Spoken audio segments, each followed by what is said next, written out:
Okay, chemistry, an introduction and course overview. Are you ready? In class, you are going to be given this note sheet. You're going to glue it on the left side of your page. You're going to add your name.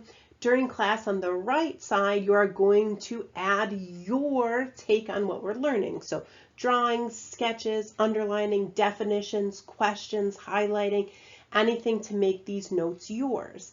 At the end, when we finish going through this, you're going to answer the question at the bottom, okay? So what is chemistry? Now you can see over here, I just want to show it to you. I'm not going to show you every time, but you see this white sheet right here? This is where in the note sheet we are looking, okay? So what is chemistry? It is the study of matter and how it changes. So what does the study of matter mean? Well, it means its properties, its composition, its structure. So is it bonded? Is it not bonded? How does it look? Is it soft? Is it hard? Does it have luster? Is it flammable? Okay, the study of matter. And then the how it changes part. So is it a physical change? Is it like ice melting? Is it a chemical change like baking a cake? Is energy being absorbed so it gets warmer, or is energy being released, meaning it gets colder, okay? And what is a chemical? So we're kind of talking about like a chemical reaction. This is chemistry. So what is a chemical? It means any substance that has a definite composition. It's always made of the exact same stuff. So you can see here we have methanol, ethanol, 2-propanol, and butanol. But you can see there is a formula on the bottle that matches.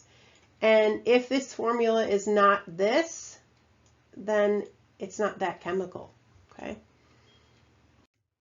But all chemicals are not things that we use in a lab. Chemicals are things like hydrogen gas, like water, like ammonia, like methane, like glucose, like any of the elements, for example, aluminum, like carbon dioxide, like polyethylene. Do you know what polyethylene is? It's a plastic. So what are some uses of chemicals? Well, literally everything. It's the food we eat, the clothes we wear, the books we read, us. As you can see in this little visual here, we are made of chemicals. So chemistry is not just some abstract, hey, what fun stuff do I do in lab? Chemistry is you. You are chemistry. We are chemistry.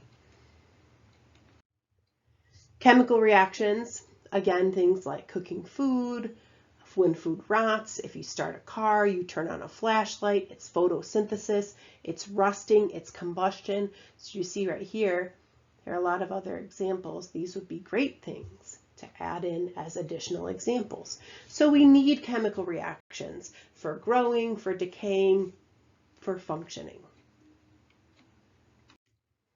And conservation of mass. Conservation of mass means that the initial or starting mass is the same as the ending mass, even though something happened. So we start with reactants, we end with different products, but the mass stays the same because we can't just create or destroy it. That's the law of conservation of mass, meaning the mass of what you start with is exactly the same as the mass as what you end with. And there is a quick overview of like everything that we're going to be learning in chemistry falls within this narrow view of the study of matter and how it changes. Why is the study of chemistry important? This is your final question in your notes, and you're going to write an answer, and we'll talk about this in class. But let's go over some of the possibilities that you could include. Remember, it's everywhere. It does connect other sciences. It is a part of what you learn about in most of the other classes in terms of science.